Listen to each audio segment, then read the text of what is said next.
I remember the day I realized everything I thought I knew about my marriage was a lie. It was a clear autumn afternoon, and our kitchen window was open, letting in a cool breeze that rustled the curtains.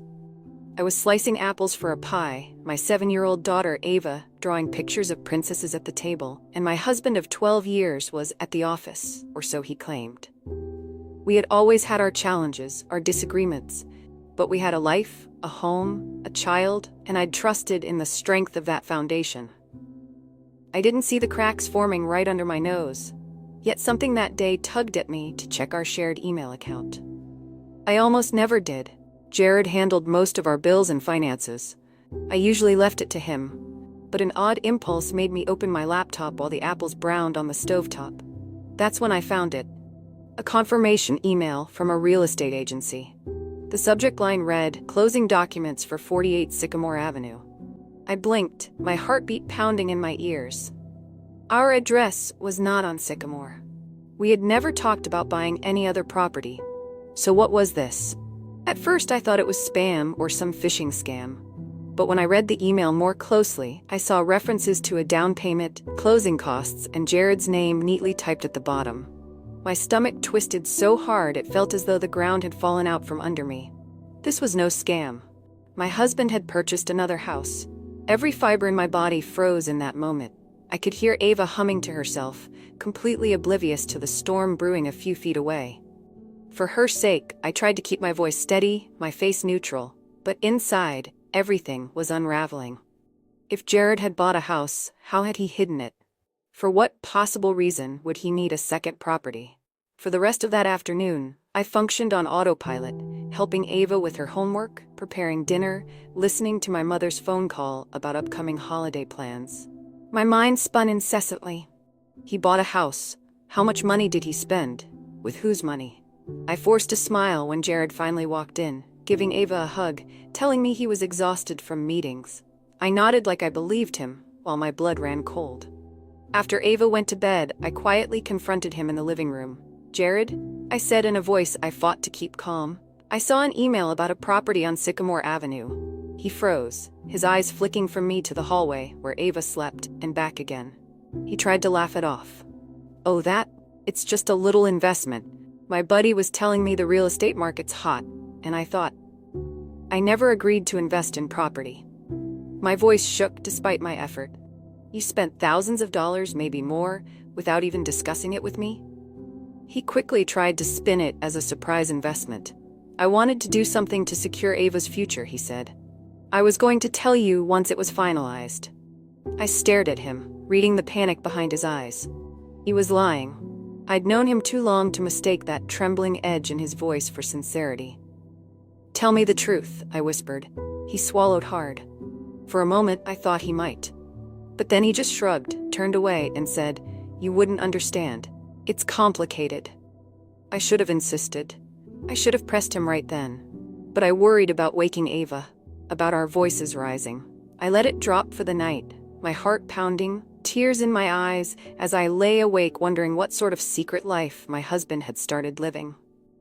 The next day, while Jared was at work, I did my own investigating. My mind was already tortured by worst-case scenarios. Maybe he had a gambling problem and needed a house to hide something. Maybe he was planning to flip it behind my back. But the possibility of another woman felt too cliché, too dramatic, something that happened in soap operas, not in real life. I found the phone number for the real estate agent mentioned in the email. Pretending to be Jared's assistant, I asked for an update on the property. The agent cheerfully confirmed that the closing went beautifully last week, and the owners had moved out. Jared could pick up the keys anytime. When I hung up, I felt sick. "He already closed on the house," I mumbled to myself, "so it's definitely his." Numbly, I clicked around on public records sites until I found the property listing.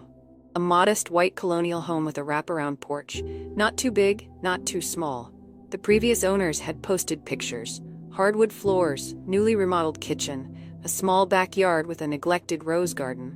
It was oddly charming, the sort of place I might have loved if it hadn't been connected to this betrayal. That evening, Jared came home later than usual, claiming an unexpected dinner with a client. Once again, I played along. My suspicion had grown too large to ignore, yet I also sensed that confronting him directly wouldn't yield answers. He'd just lie again. Instead, I intended to gather enough evidence so he could no longer deny the truth. Days turned to weeks as I quietly scoured his phone bills, credit card statements, and email logs, the ones he hadn't yet deleted.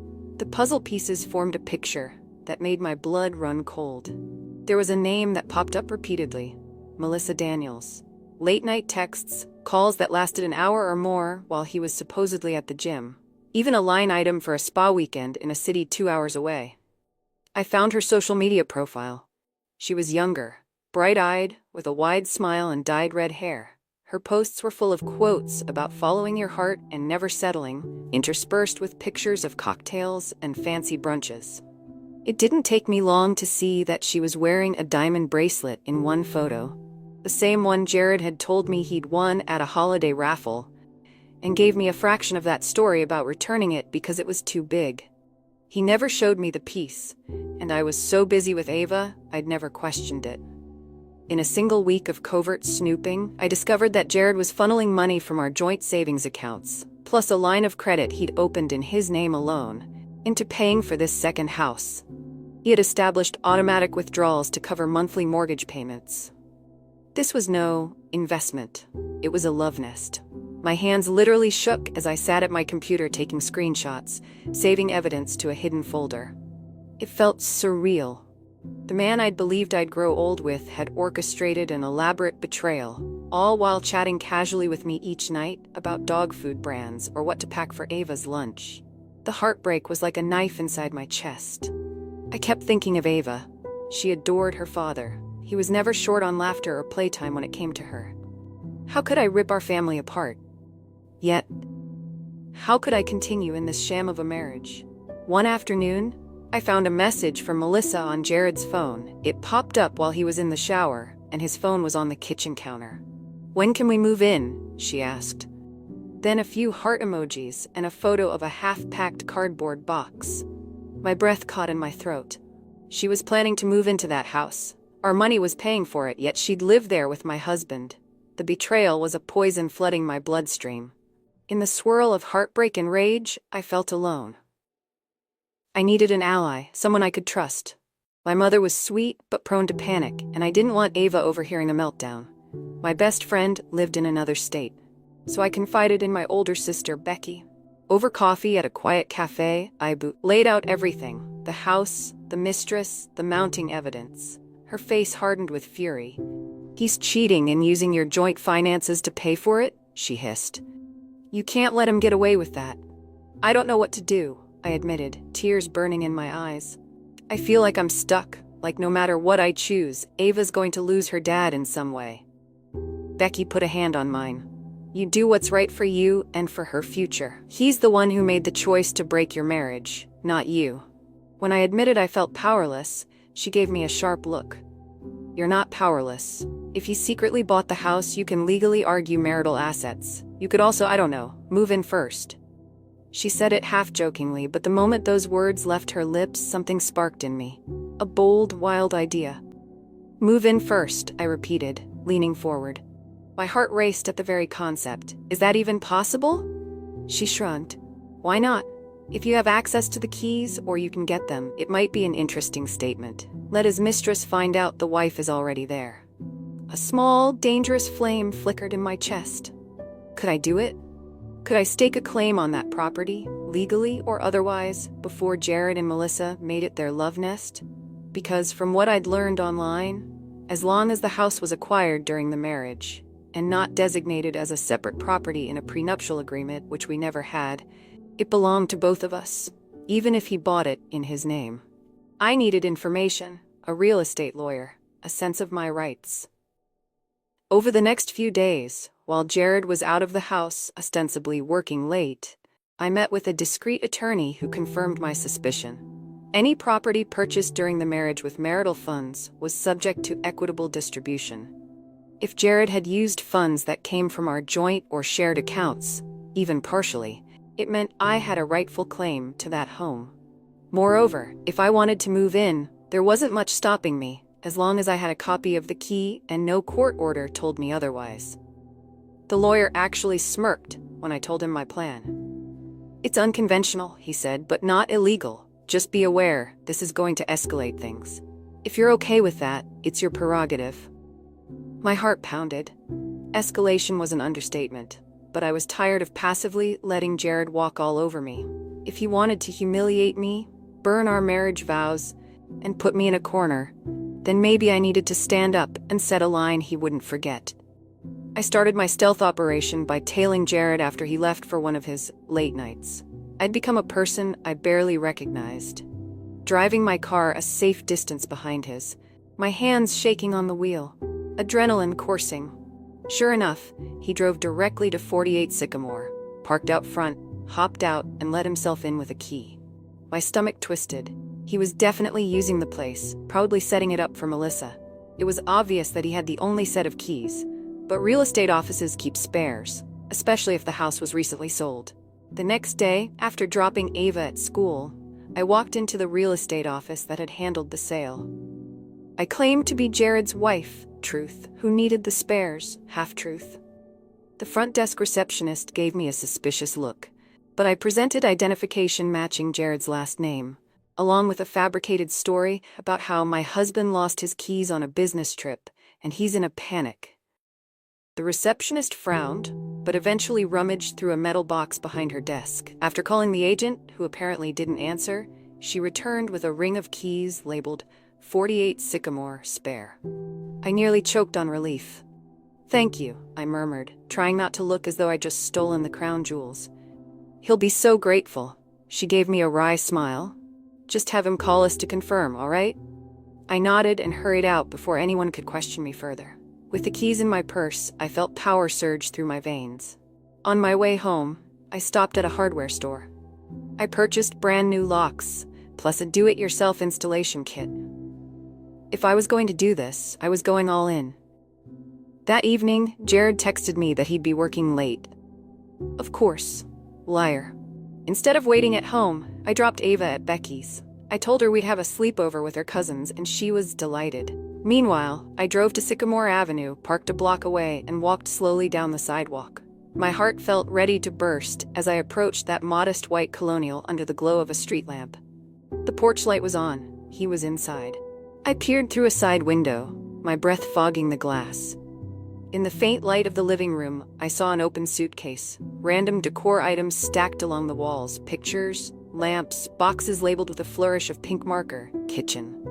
So Melissa's things were already there. The emotion that flared within me was pure fury, followed by a pang of heartbreak. He'd planned for a life with her. I forced myself not to cry, to remain focused on the plan. I backed away from the house, returning to my car.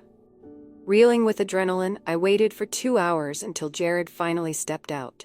He locked the door behind him, got in his car, and drove off. I waited an extra 10 minutes to be sure he wouldn't return. Then I snuck back, used my newly acquired key, and stepped inside. The house felt cold, partly because no one was truly living there yet, partly because my entire body was shaking with nerves. I flicked on the hallway light. The space was empty, except for the scattered boxes and a cheap couch that looked brand new, like they'd just bought it together for their new love nest. Anger boiled up. He used our money. My money. I inhaled deeply, scanning the walls for alarm systems. None. Good. I stood there a long minute, letting the reality settle in. The floors were beautiful, a lovely oak. The walls had been freshly painted. A wave of bittersweet emotion washed over me. This might have been a home for us, for our family, if Jared had wanted us. Instead, he'd used it to orchestrate a betrayal. Summoning my resolve, I grabbed the hardware kit from my bag. In near silence, I installed brand new locks on the front and back doors. I changed them methodically, checking and rechecking. Certain Jared's keys would no longer work. Then, by the glow of a single floor lamp, I assembled a small cot I'd bought, plus some bedding. This was my house now, too, whether he liked it or not. I paced, debating whether to rummage through Melissa's boxes, but decided not to. That would only stoke my rage. Instead, I unrolled a sleeping bag, set an alarm on my phone, and forced myself to rest.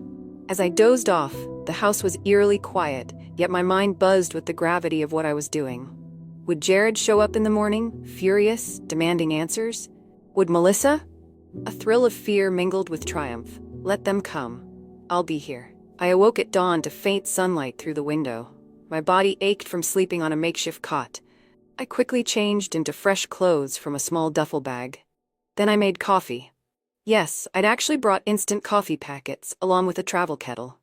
The house had no groceries, but the water was turned on and the electricity seemed to work fine. I sipped the lukewarm coffee, staring around at the boxes. A wave of surreal realization. I am squatting in the house my husband bought for his mistress. Around 7:30 a.m., I heard a car pull up. My heartbeat accelerated. I braced myself, stepping into the hallway, adrenaline flooding my veins. The doorknob jostled, as though someone was trying a key. Then I heard Jared's low curse. Another couple of tries, then he pounded on the door.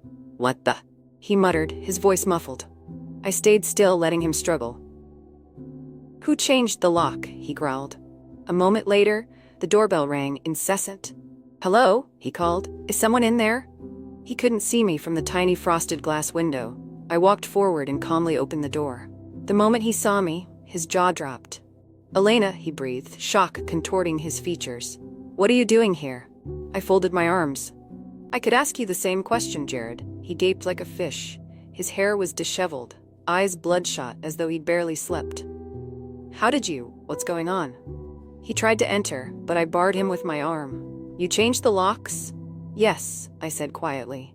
"I have every right, since this house is property acquired during our marriage using joint funds. Correct?" He stepped back, blinking in confusion. "What are you talking about?" I pushed the door open and gestured for him to come inside. He looked around with wild eyes, seeing my cot, my bag, my coffee mug. "You can't just move in," he stammered. "This is my property. I bought it." "And you bought it while we were married, with money from our shared accounts." I gave him a tight smile. "That means it's ours, Jared, whether you like it or not." He looked ready to burst. No, this can't be real. This is insane." "You know what's insane?" I countered, my voice rising. "Buying a house for your mistress and thinking your wife would never find out." He flinched, his cheeks coloring. For a heartbeat, he looked as if he might deny everything. But then his shoulders slumped. This isn't," he rubbed his face. "Look, I can explain." "I'm listening," I said, crossing my arms. "Okay, it was stupid," he said, raking his hair with trembling fingers. "But Melissa and I was going to end things with you anyway, eventually. We just needed a place to live. I didn't mean to blindside you like this. It's complicated." My stomach churned. "Complicated," I repeated. "Yes, you said that before. Except you didn't plan on telling me anything until it was too late, did you? Did you plan to serve me divorce papers out of the blue? Let me figure it out on my own that you had a new house, a new woman, and you used our money, Jared. Our daughter's future." He had the nerve to look annoyed. "I was going to pay it all back eventually. Melissa and I..." "Enough." My voice cracked like a whip. "I'm done listening to your excuses. I know about the credit cards, the withdrawals, the spa weekends. I know about everything. So if you're here to guilt me into leaving, you can forget it." He inhaled sharply, fists clenching at his sides. "You can't do this. Melissa is moving in next week." I arched an eyebrow.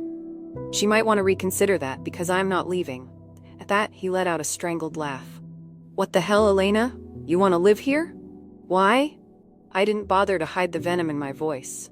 "Because you lied, betrayed our marriage, and tried to set up your mistress in a house funded by my labor, my sacrifices, my time raising our child.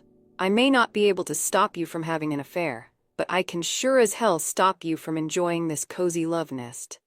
He glared at me, a flush creeping up his neck. "Fine," he spat. "You know what? Keep it.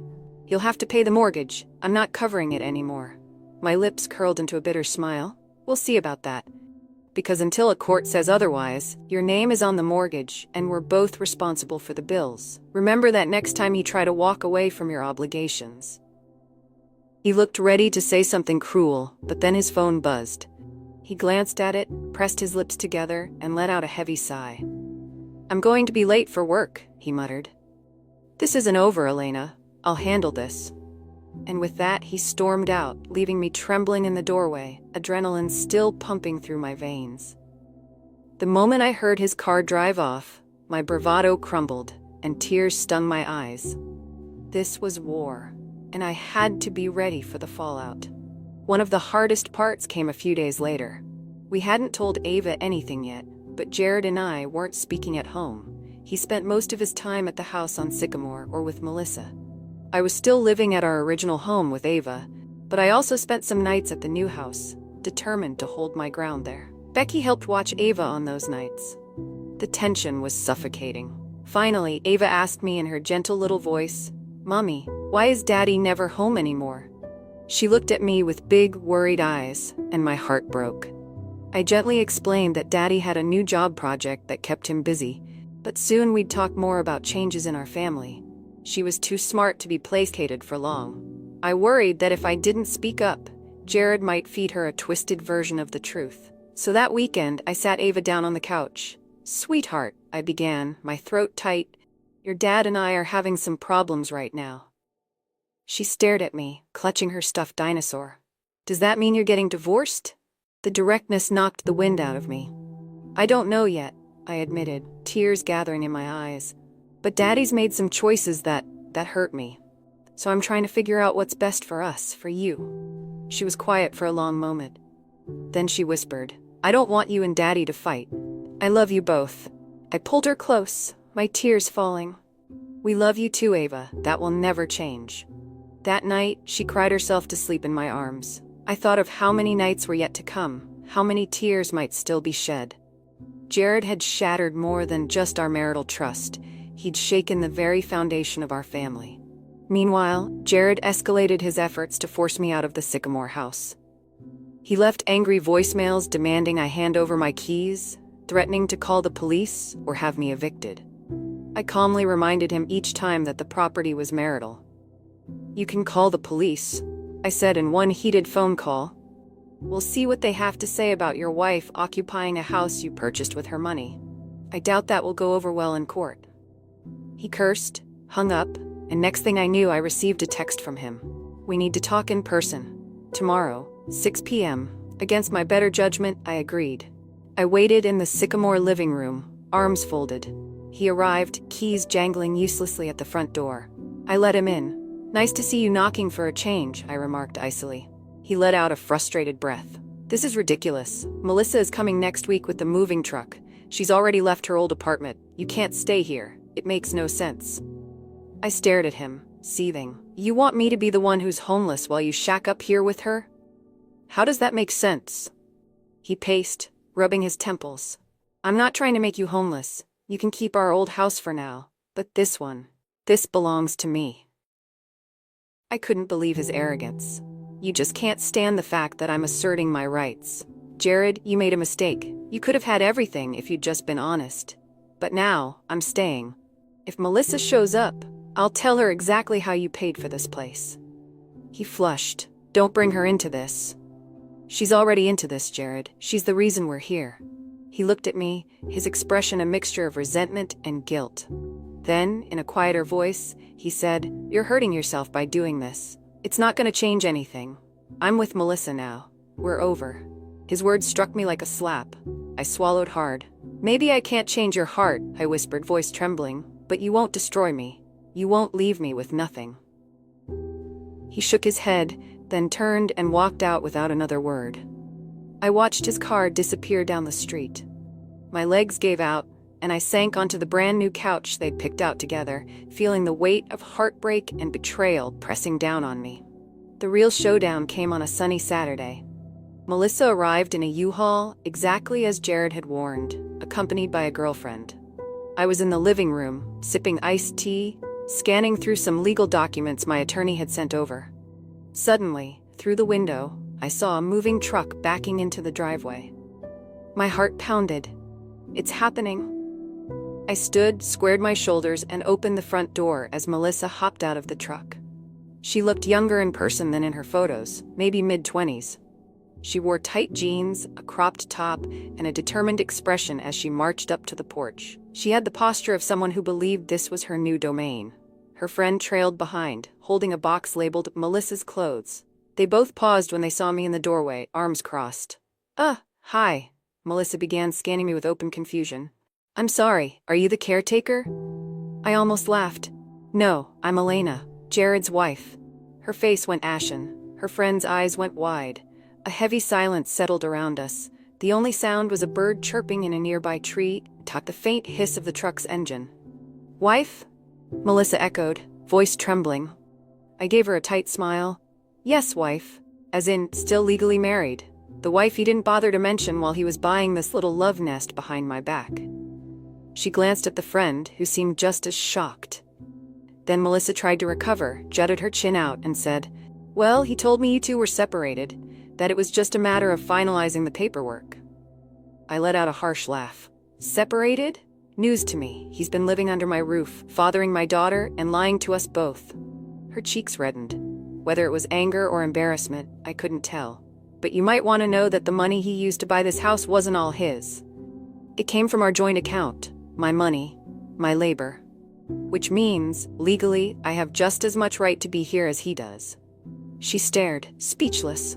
I added, "You might not want to unload your boxes just yet, unless you like living with your boyfriend's wife." A flush crept over Melissa's face. He never said." She paused, then shook her head. "He told me he paid for this by himself, that you two were done. He was just tying up loose ends." Her friend hovered awkwardly in the background, boxes still in her arms. I shrugged. "Then he lied to you, just like he lied to me. If you want to try living here, by all means. I won't physically stop you. But I promise, this is about to become a legal nightmare for Jared. And do you really want to set up shop in a house that's half owned by the wife?" Melissa's friend set the box down. "Mel, we can't." She looked at me, then at Melissa. "Let's call Jared." Melissa fumbled for her phone, but before she could dial, Jared's car screeched to a halt at the curb. He rushed out, panic etched on his face. "Stop!" he shouted, jogging up the walkway. "What are you doing, Alina? This is insane." I folded my arms again, a gesture that was becoming second nature. "I'm protecting my rights. Hello to you too, Jared." He looked between me and Melissa, who was glaring at him. "You said your wife was out of the picture," she hissed. "You never told me she had any claim on this house." He groaned, raking his hands through his hair. "I told you we were separated. It's complicated." "Ah, the magic word again," I drawled. "Complicated. That's what you said to me too." Melissa threw up her hands, turning to Jared. "You used her money to buy this place? Are you kidding me? You told me it was your money, from your bonus." At that, I raised my eyebrows. "Bonus?" Jared got a bonus so large that it covered a down payment on a house in a nice neighborhood, plus the mortgage payments to date? That's a neat trick, considering I've seen his pay stubs. He might have gotten a small bonus, but it sure as hell wasn't enough for all of this. Jared was cornered, glancing from me to Melissa, both of us furious. His friend stood there like she'd walked into the wrong movie. "Let's just calm down," Jared muttered, trying to take Melissa's hand. She pulled away. "Calm down? You said we'd start our life here," she snapped. "But you never mentioned your wife would be living here too, because apparently it's half hers." I turned to walk inside, letting the door hang open so they could follow if they wanted. The living room was painfully bare, with boxes and a couch. Jared followed, half stumbling, while Melissa hovered near the threshold. "Look," Jared began, directing his words mostly at her. "I can fix this. We'll refinance, get Elena off the deed." "Off the deed?" I echoed, outraged. "That's interesting, considering you never put me on the deed. It's titled under your name alone, but the courts won't care whose name is on the deed if it's proven you used marital funds." He made a strangled sound of frustration. "Then we'll pay her back her share. Right, Melissa? We'll figure it out." He looked at me. "Would that satisfy you? A check for your half of the down payment or whatever? Then you're out." I stared at him, my heart pounding. "I don't want your hush money. I want accountability." Then I turned to Melissa. "If you still want to move in, be my guest. Just know I'll be coming and going as I please, and I might not be so hospitable when you're trying to play house with my husband." She swallowed, looking uncertain, her bravado slipping away. "Jared, this is not what you promised me." He looked desperate. "We'll talk in private, okay? We can figure out a way to handle the finances. Elena is just pulling a stunt." I scoffed. "A stunt? If taking what's rightfully mine is a stunt, then yes, guilty as charged." Melissa shook her head, stepping back. "I can't deal with this. You lied to me."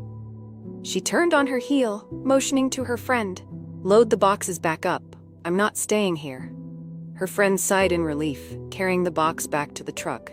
Jared looked panicked. "Wait, Melissa?" He followed her out, but she brushed him off. They argued in hushed tones at the end of the driveway. I stood in the doorway, arms crossed, feeling a twisted sense of satisfaction. So this is how their perfect dream begins, an argument on the front lawn. Eventually, she climbed back into the driver's seat of the U-Haul, revved the engine, and took off. Jared lingered by his car, staring after her with a helpless expression. Then he turned, locked eyes with me, and I saw pure hatred. For a second, that hatred hurt. But I reminded myself he was the one who had done all of this. I simply responded. After a charged moment, he got into his car and sped away. I sank onto the couch, heart pounding. My phone buzzed, a text from Becky. "You okay?" I typed back, "Yes, she's gone. For now." Days passed. Jared didn't come to Sycamore again as far as I knew. He avoided me at home, sleeping on the couch or not coming back until he was sure Ava and I were asleep. Meanwhile, I scheduled an appointment with my lawyer to file for divorce. My sadness was a living, breathing thing in my chest, but so was my determination. I refused to be a victim any longer. When Jared received the papers, I expected an outburst. Instead, he seemed eerily calm. I'd left them on the dining table with a note. "You can sign amicably or fight me in court.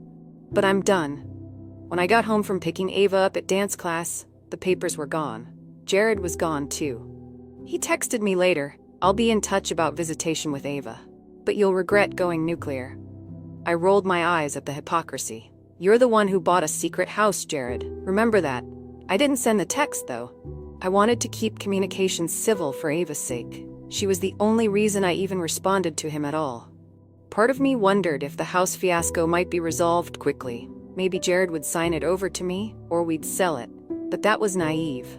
Our lawyers got involved, and his side tried to paint me as a vindictive wife. They claimed the house was purely in Jared's name, that no marital assets were used. My lawyer, however, presented pages of bank statements showing transfers from our joint checking to Jared's personal account around the exact dates he made the down payment. We also had the details from credit card transactions that he used to cover fees. I had screenshots of text messages from Jared bragging to a friend about siphoning money so Elena won't notice. The moment those came out, his lawyer's tone changed, and they began to backpedal. The judge, upon reviewing the early evidence, strongly suggested that Jared would have an uphill battle. Meanwhile, I was still living part-time at Sycamore, mostly out of principle, and partly for my own emotional separation from Jared. I told Ava only that Mommy had to spend some nights away working on adult matters. She didn't like it, but I tried to keep routines stable for her at our old home. Becky helped a lot, stepping in to babysit to keep Ava's life feeling somewhat normal. Melissa was nowhere to be seen. A mutual acquaintance told me she'd moved back to her parents' house after discovering that Jared was still entangled in a messy divorce, that he'd lied about finances, and that the house was co-owned. The same acquaintance said Melissa posted some cryptic rants on social media about deceitful men and too many secrets. I felt a grim satisfaction. Not that I wanted to ruin her life, but if you plan to set up house with a married man, you can't expect a fairy tale ending. Ava sensed the tension growing heavier each day. Jared had started picking her up from school occasionally, taking her out for ice cream or to the park. He tried to act like everything was normal, as if he wasn't living a double life. Ava was confused, but she was also resilient. She told me, "Daddy and I talked about how grown-ups sometimes disagree. He said you'll figure it out." That night, I sobbed alone at Sycamore. My heart ached, not just for me, but for Ava. I realized that no matter how justified my revenge, it wouldn't erase the pain my daughter felt. The next morning, I scheduled an appointment with a child psychologist for her. I wanted her to have a safe space to process everything. This divorce was going to happen, and it would be messy, but we needed to shield Ava as much as possible. I also began quietly preparing to make Sycamore a place that truly felt like my own. If Jared was going to fight me on it, so be it. But with the evidence stacked in my favor, it was likely I'd end up with the property or a fair settlement. Might as well treat it like it's mine. So I started painting the upstairs bedroom a soft lavender, rearranging furniture, putting up some inexpensive decorations. Each brushstroke felt like reclaiming a piece of the life Jared had tried to steal from me. Within a month, we had our first formal hearing. The tension in the courtroom was thick enough to cut with a knife. Jared sat with his lawyer, constantly tapping his foot, scowling in my direction. My lawyer presented the case that Jared had used marital assets to purchase the Sycamore house without my consent or knowledge, thereby making the property part of the marital estate. Jared's lawyer tried to claim the funds were purely from his bonus, an inheritance from a distant relative, and personal lines of credit. But the paper trail told a different story. The judge's expression as he examined the documents was telling. He looked unimpressed by Jared's excuses. "Mr. Maddox," he said in a dry tone, "it appears that your personal lines of credit were being paid off from a joint account used for family expenses. That means your spouse effectively contributed to the funds you used to purchase this house." Jared's lawyer spluttered about lack of direct deposit records, but the judge shrugged. "You'll have a chance to make your case in the next session, but for now, I'm inclined to see the Sycamore property as marital. Ms. Maddox, you're not restricted from living there, as far as the court is concerned." I nearly sagged with relief. Jared's expression was thunderous. After that hearing, out in the hallway, Jared pulled me aside. "You want to humiliate me, right?" he spat. "Is that it?" I stared him down. "You humiliated yourself the day you decided to cheat and lie. I'm just making sure I'm not left in the dust." His lips thinned. "Fine, keep the damned house. I don't even want it anymore. Just name your price so I can get out of this fiasco." My chest hurt with the weight of heartbreak. This was the same man I'd once considered my soulmate. Now we were talking about property as though all those years of love and laughter never existed. I wanted to lash out, but instead, I simply said, "We'll handle it in mediation." He gave me a bitter glare. "You'll regret this. No judge will let you keep it all, you know. Maybe you'll get half, but I'll walk away with something." "Enjoy your half," I said softly. "Just remember, you can't share it with the mistress you bought it for. She's long gone." He flinched as if I'd slapped him. Then he turned and stalked away. Watching him go, I wondered if he felt even a speck of remorse, or if his pride was the only thing hurting. It was a question that would gnaw at me for a long time. Mediation sessions were grueling. We sat across from each other in a drab conference room, with a mediator trying to keep the peace. Jared swung between anger and false contrition. One moment he was snapping at me for blowing things out of proportion. The next he was claiming he wanted an amicable settlement for Ava's sake. I tried to remain polite, collecting the shards of my dignity as best I could. Finally, the mediator recommended a settlement. I would keep the Sycamore house, provided I refinanced it in my name within 6 months, removing Jared from the mortgage. I'd also keep the old house, but we'd sell that property and split the proceeds if I decided not to live in it. Jared would keep his car, his personal savings, what was left of it, and we'd establish a separate agreement for child support and visitation with Ava. The mistress was never mentioned in official documents, but everyone in that room knew the real reason we had gotten there. I insisted on a small chunk of spousal support for a limited time, given that I had sacrificed my career advancement to care for Ava while Jared's career soared. My lawyer made a compelling case, citing pay stubs and my underemployment. Ultimately, Jared grudgingly agreed. The mediator typed up a final draft, and we each had a chance to review it with our attorneys. As I read the draft, a whirlwind of emotions overwhelmed me. Sadness, relief, anger. This was the end of my marriage. Yet it was also the dawn of a new beginning. I realized that, ironically, I'd fallen in love with Sycamore. The place I once considered a vile symbol of Jared's infidelity had become a testament to my resilience. I wanted to remodel the backyard, plant a real rose garden, make it a home for me and Ava if that's where life took us. On a crisp morning 6 weeks later, Jared and I met one final time to sign the settlement papers. Our lawyers and the mediator were present. The entire process felt so businesslike, so devoid of the emotions I was brimming with. But that was the point. We were no longer a happy couple planning the future. We were exes dividing assets. He scrawled his signature with a heavy sigh. I signed my name, hands trembling. That was it. We were legally separated, soon to be fully divorced when the mandatory waiting period ended. Outside the office, Jared glanced at me. "Guess this is goodbye then," he said, stuffing his hands in his pockets. I looked at him, longing to see some flicker of the man I'd once loved. Instead, all I saw was a stranger, battered by his own mistakes. "Yeah," I whispered. His voice wavered. "I messed up. I know that, but can we keep it civil for Ava?" I nodded. "Yes, that's all I've ever wanted. For her to feel loved and secure. Don't make promises you can't keep with her." He shifted on his feet, not meeting my eyes.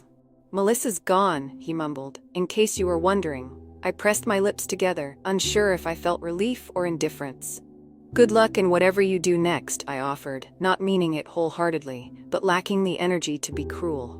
He turned and walked away, leaving me standing alone on the pavement. At the final chapter of our marriage closed. After the separation, I officially moved into Sycamore full-time with Ava. My sister and I spent a weekend painting the walls in bright, welcoming colors. Friends came by to help me assemble used furniture I bought online. Sturdy dressers, a new bed for Ava, a kitchen table. Slowly, we made it our home. The rose garden out back became my passion project. I spent hours pruning, planting new varieties, letting the fragrance fill the air as a daily reminder that something beautiful could grow from something so toxic. Ava struggled at first with the transition, missing the old house, missing her father's presence.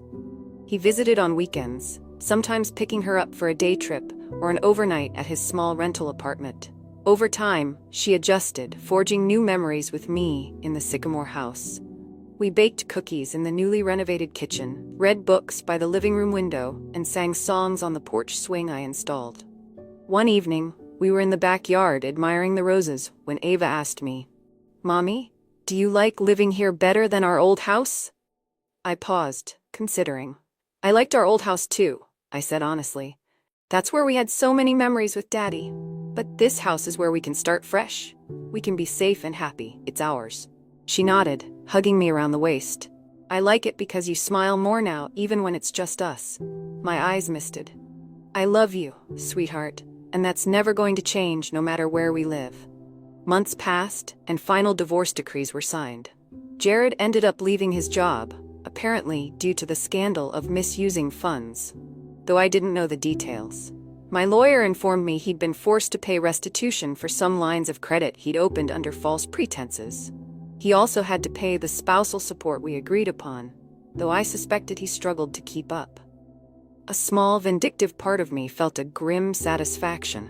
Another part felt only sorrow. If he had chosen honesty, we could have worked together to solve our problems. Now everything was in ashes. Melissa apparently moved out of state, or so the rumor went. I never heard from her again, nor did I care to. I sometimes wondered if she realized how close she came to stepping into a minefield, living in that house, financed by lies. At least she was free from Jared's manipulations. As for me, I found a new job at a local publishing company. Steadier hours, decent pay. My mother kept me on track with budgeting. Slowly, I refinanced Sycamore in my name, fulfilling the terms of our settlement. The satisfaction I felt signing those final papers, with me as the sole owner, was immense. I had turned a place that once symbolized betrayal into a haven for Ava and me. Standing in the yard at Sycamore, wearing gardening gloves, I pressed a new rose cutting into the soil. The morning sun warmed the back of my neck. Ava played a short distance away, chatting with her dolls. The house behind me glowed with fresh paint, the windows open to the spring air. If I listened closely, I could hear the faint hum of a world that had once been so chaotic, now at peace. Jared's presence in our lives had diminished. He took Ava every other weekend, tried to stay involved, but we no longer lived in daily conflict. He once texted me a half-hearted apology, saying he regretted how he handled things, that he'd started therapy, that he hoped one day we could be friends. I read it, felt a pang of complicated emotions, and responded with a neutral, polite acknowledgement. "I appreciate your regrets, but I'm focusing on the future now." I occasionally thought about how swiftly life can change. A year ago, I was a wife in a seemingly stable family, oblivious to the secrets that were about to blow it all apart. Now, I was a divorced single mother, rebuilding from the wreckage. But I was also stronger than I'd ever been, with a sense of self-worth that flared brighter each day. I discovered my capacity to fight back, to stand up for myself, to claim what was rightfully mine, even if it meant sleeping on a cot in a half-empty house for weeks. I glanced over at Ava. She caught my eye and waved, her smile lighting up her face. "Mommy, can I help with the roses?" "Of course, baby," I said, beckoning her over. We knelt side by side, pressing our hands into the soft earth. She giggled as she patted the soil over the roots. A gentle breeze stirred the air, carrying the delicate fragrance of new blossoms. I closed my eyes for a moment, letting the peace wash over me. This was my home now. Our home. No more secrets, no more lies, just a future I would shape with my own hands. Occasionally, neighbors would walk by on the sidewalk, wave, and mention how lovely the house looked. They remembered the previous owners who had sold it to a young couple. I'd smile and say something like, "Actually, it's just me and my daughter now," feeling an unspoken pride in how far I'd come. There were moments I still felt a twinge of pain, seeing a family playing in their yard or hearing a father tell a silly joke to his kid. My heart would remember the illusions of our once happy marriage. But then I'd hear Ava laughing or see her face light up when she discovered a new bloom in the garden. And I'd remember. Jared might have tried to buy his happiness at my expense, but I refused to be the casualty of his betrayal.